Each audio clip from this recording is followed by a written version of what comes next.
I'm Mike Hover. I'm here at Hypno Comics. Going to do some comedy.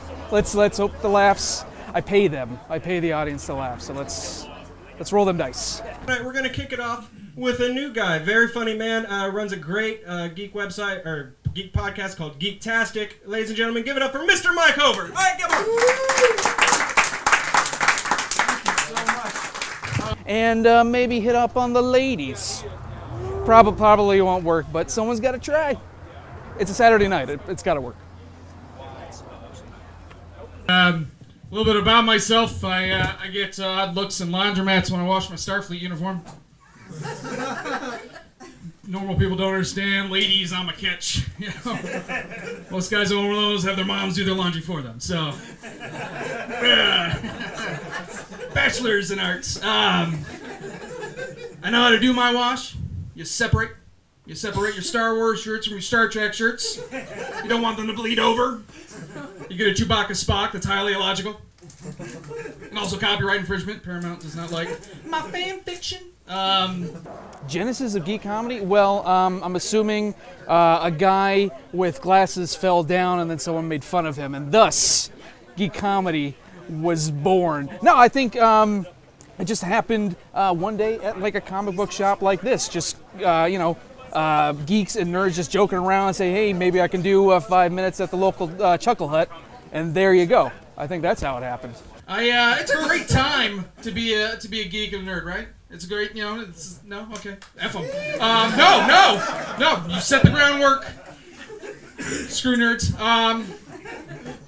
10 years ago, if I was wearing this shirt, guess who's going to prom alone? You don't have to laugh that hard. It's not a video yearbook. But now people think I'm being ironic. Joke's on them. I really like Star Wars. Yeah. Losers. But no, I mean, geek comedy, it's a different mixture. I mean, it's not your typical sitcom, like everyday kind of laugh. It takes a lot more energy to write, and you have to have that certain audience. You got to make sure that you got everybody on board with you. If it's a little bit harder, but a little bit more challenging. But if you love what you write, they'll love you for it. Driving up here, I saw the license plate HRD CORE hardcore on a smart car.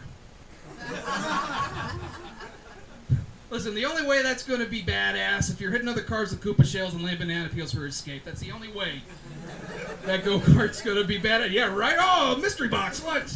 It's a carpool lane. Hey, that's good. There we go. I've never been in a smart car because I kind of value my life. But if it ever breaks down, all you have to do is blow into the cartridge. What? That's 2 Nintendo jokes in a row.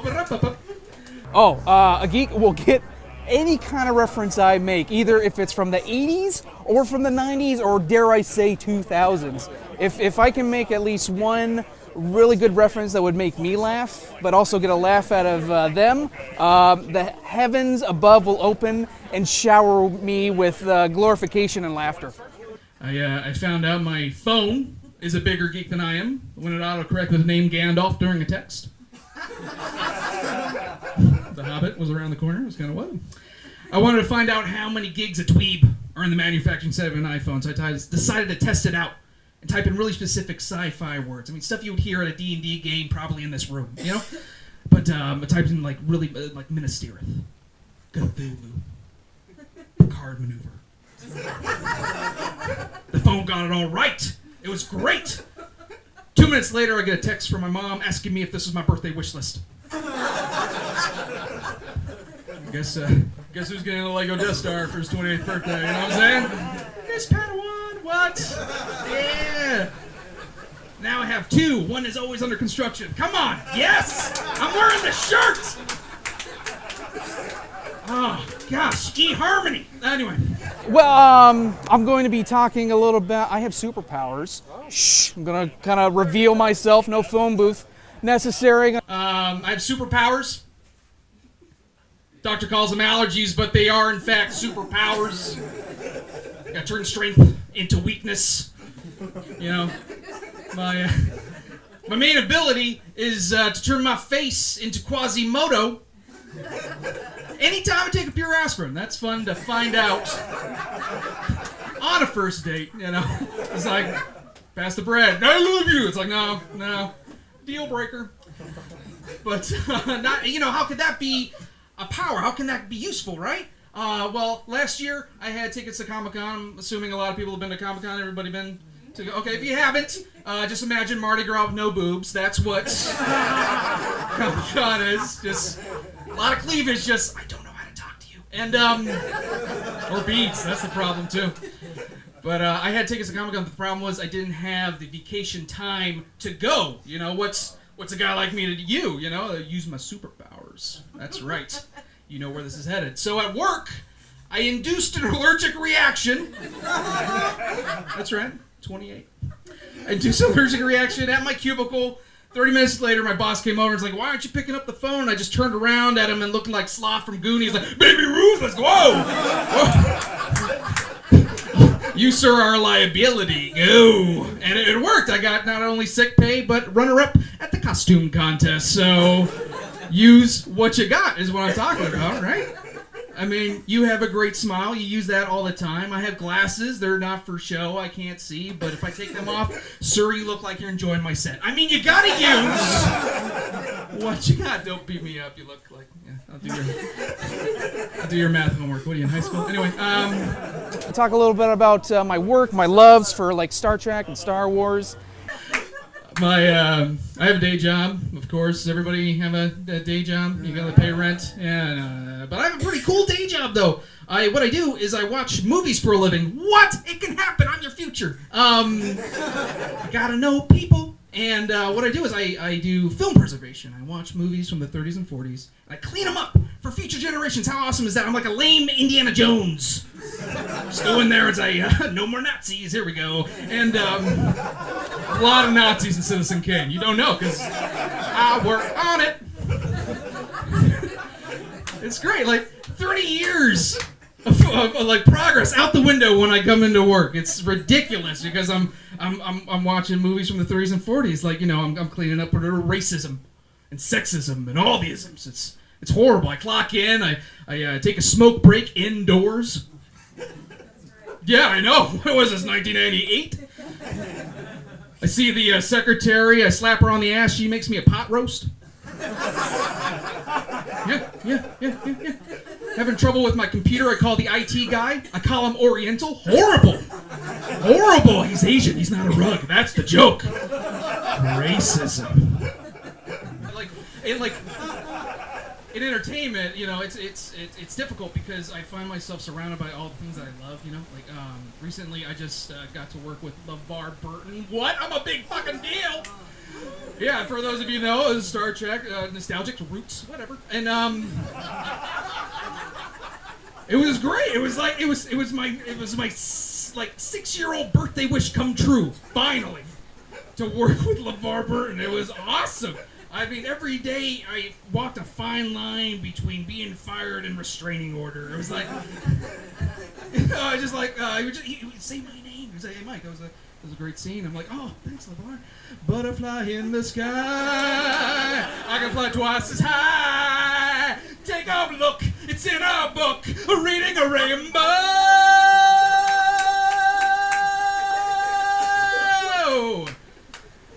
That was a great scene. It was really.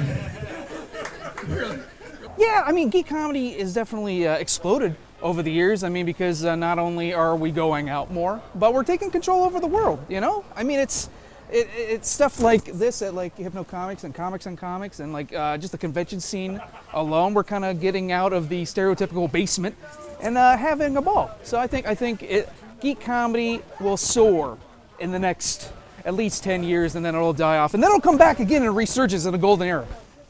Hey, Mike, do you have another card joke to kind of wrap it up? I sure do, audience. I like to listen to audiobooks. Does anybody else like to listen to audiobooks? Yeah, that's right. Reading's for chumps. But I love it. I get into it. It's a problem. Like, I was listening to Harry Potter, and I know I'm a little behind. It's okay. and they're cheaper now. It's on a disc, and no longer the hardback. And I get into it, and if you haven't done it, not necessarily Harry Potter, but anyone, try it. You get into it. I mean, just imagine you could be whisked away to Hogwarts. Listen to Hermione whip up a polyjuice potion while you're stuck on the freeway. It's amazing. Just get in. Expect a Patronum. You know, it's like, oh, yes, I'm ready for the date. The problem is, the other cars around you are looking at you alone in your car doing this.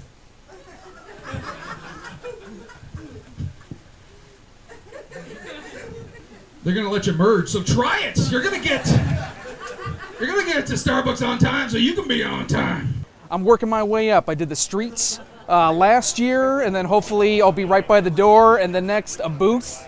Who knows? Sky's the limit. Dare to You know. Well, you know, it's a good dream to have. You know. I have a nephew. Yeah, you can clap for that. I just said that. I did it, and that's weird. Ugh. She's got a couple of kids, so I got like nephews. I'm like one away from being Scrooge McDuck. Yeah. I don't have that much money. It's gonna be like a roll of quarters on a single bed. But anyway, still living the dream. And he's getting to the point where I can start buying him like really cool toys, like none of that learning crap, but like really awesome, like really cool toys. Like his birthday's coming up, and so I went to Toys R Us. I know, kind of creepy, but I says, I have a nephew. Like, we're not falling for that. But anyway, they allowed me in, and I saw this like really cool Batman playset. It was awesome. It had a sick ass wrap Joker car. I was like, yes. Not sure what to buy him yet, but I still got a couple more weeks to figure it out. Hey, my name is Mike Hover. Thank you so much for bringing up Joe.